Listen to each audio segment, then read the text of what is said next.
So months ago, I promised to make a video similar to my rant on Twitter, but instead for YouTube. Now, if I'm being honest with you, I don't hate YouTube nearly as much as Twitter, so I kind of slacked off. But a promise is a promise, so here's the video in question, several months later.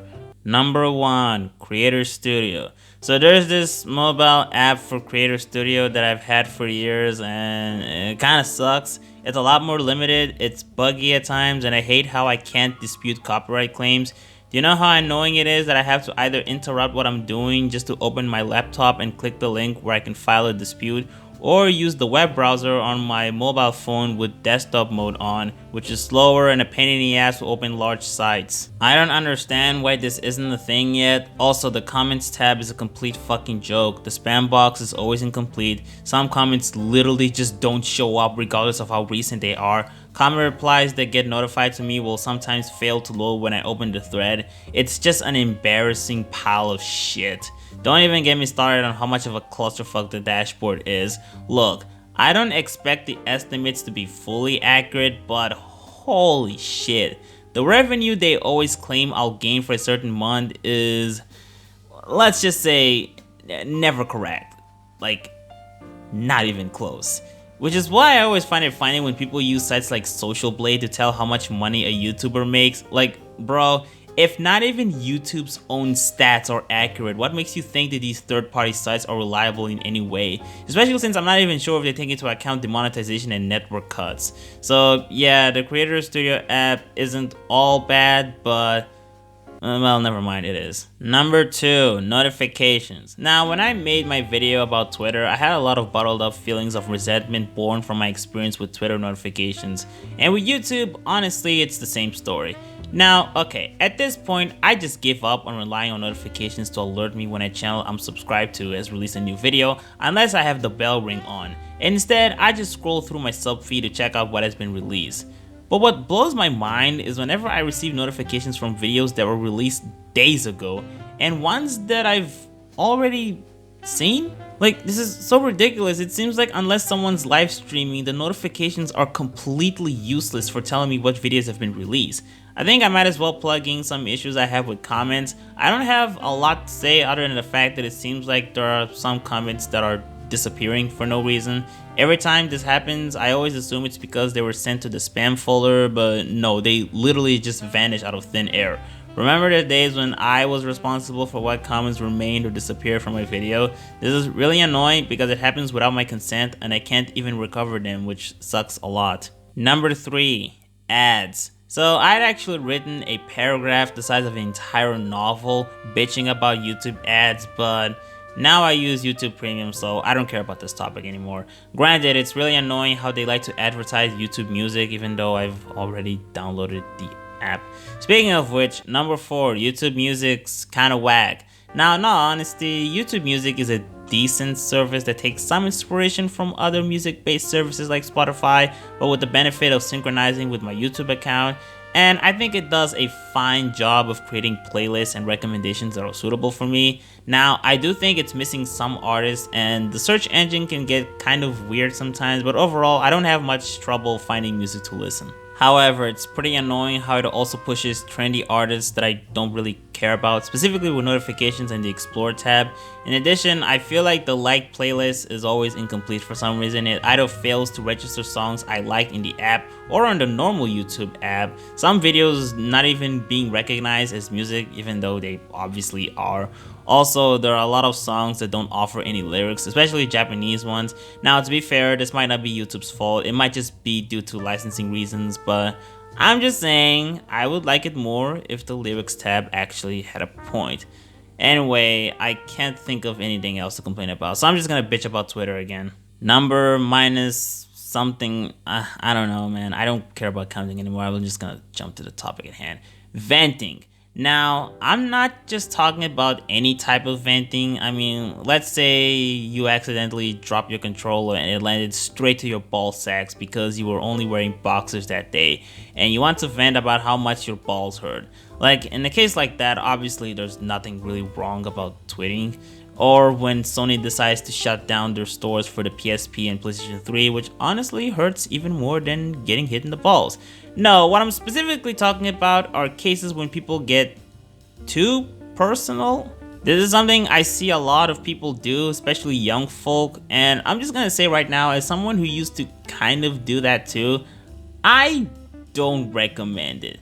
Now, I understand why this is a thing. A lot of the times this happens because the people in question don't have anyone outside the internet that they can feel comfortable sharing the emotional hurdles that they're going through, and Twitter being a platform where your voice can be heard and reassured by your followers who will comfort you, and other potential people who might feel the same way as you, it's easy to fall into the trap of opening yourself up to the internet just so you can have some place to vent.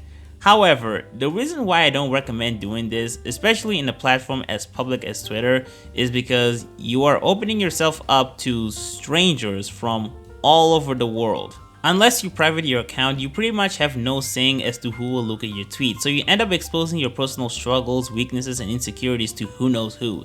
And honestly, I just don't think these are aspects of yourself that you should just freely share to the public. You're better off reserving it to people you can trust. In fact, if you're going through anything tough like say depression, I recommend just talking to a friend privately. It can even be an online friend if you can't find anyone offline that you're comfortable talking to. And if that's an issue as well, you can also consult a therapist. That's actually not a bad idea.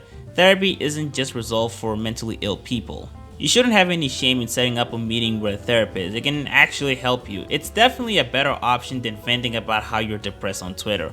Also, while this isn't necessarily tied to your well-being, it is something worth considering, which is that people don't like it when their timeline is filled with people expressing how fucked their life is.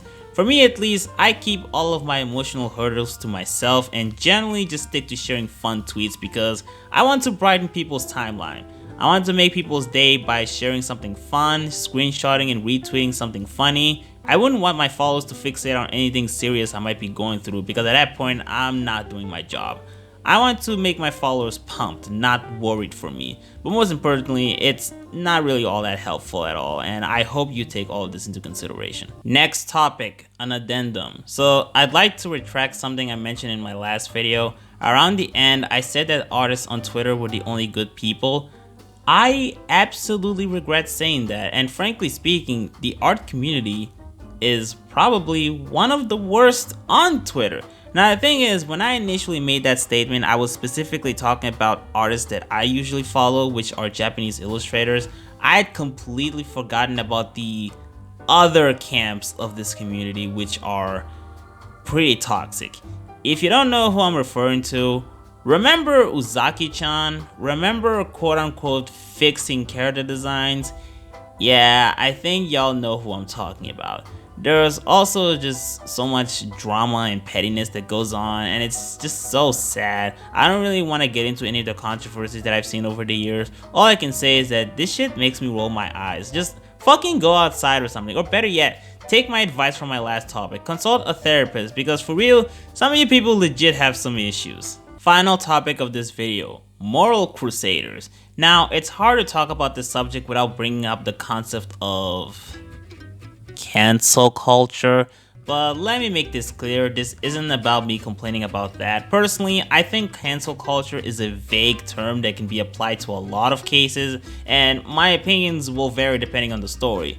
What I really want to talk about in specific are the people that usually but not exclusively participate in cancel culture, which are the moral crusaders, the fucking vigilantes of the community. These kinds of people fascinate me because their brand is founded off of goodwill. Whether it's intentional or not, its behavior stemmed by moral superiority. It's about tweeting for justice. And honestly, these don't even sound that bad. I feel like under normal circumstances, I would have respect for these people. Which is why it's surprising to me that all I feel is cringe. These people make me cringe, and I think this is largely because they either come off as fake or naive. Because here's the thing, I'm not here to tell people that they're not allowed to voice their opinion and disapproval of something they believe to be morally bad. There's nothing inherently wrong with that, and I think it's valuable for people to be involved in important conversations and call people out if they believe they're doing something potentially harmful. What really makes me cringe is their set of priorities. Look, I'm gonna be completely honest with you. I rarely get involved in stuff that doesn't directly affect me. I'll fully admit, I'm not a very altruistic person. I'm kind of self-centered, and I'm even willing to say that the people I'm calling out right now might even be better people than I am. But even with that, the controversies that I tend to see these moral crusaders getting involved in is nothing compared to just what I passively hear about on a daily basis. Like whenever I see, for instance, the latest campaign started by Twitter to call out someone for being a pedophile because they sexualize a fictional underage character or something, I just fucking wave my head in confusion because I did not see those same people going after the mega links where people were literally exchanging real life CP and other shit that happens on Twitter alone. I don't even need to bring up the shit that happens on Facebook and other sites with reported cases of CP. I think that's what mainly bothers me. I just feel like if these people really were invested in the issues they get involved in and the moral crusade that they presumably endorse, they would not waste their time on half of the Twitter drama they participate in, because there are far worse things happening on the internet, which is why I can't help but perceive them as fake. To me, it just comes off as either a brand facade or at best the illusion of self-importance. I think I first started to feel this way around 2019 to 2020 when I got addicted to the horror and true crime genre on YouTube, and I became informed and more conscious of a lot of gut-wrenching stories of murder, abuse, rape, corporate exploitation. Many of them haven't even been concluded. So you can imagine how fucking dumbfounded I feel when I check my timeline on Twitter. And look, I'm not gonna force anyone to care about the stories that I hear, but I'm just saying, if you're gonna act like you're some kind of moral vigilante, you can imagine how worthless you come off as when the thing you fixate on are bandwagons, some of them pretty inconsequential.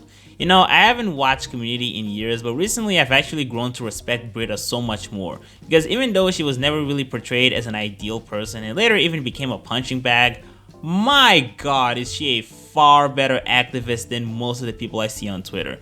Britta is honestly, beyond the memes, she's honestly kind of based. She does so much more to contribute to society despite her life being a mess. If you're a shittier activist than Britta, you really need to reevaluate your priorities. Anyway, I have to record this, so goodbye.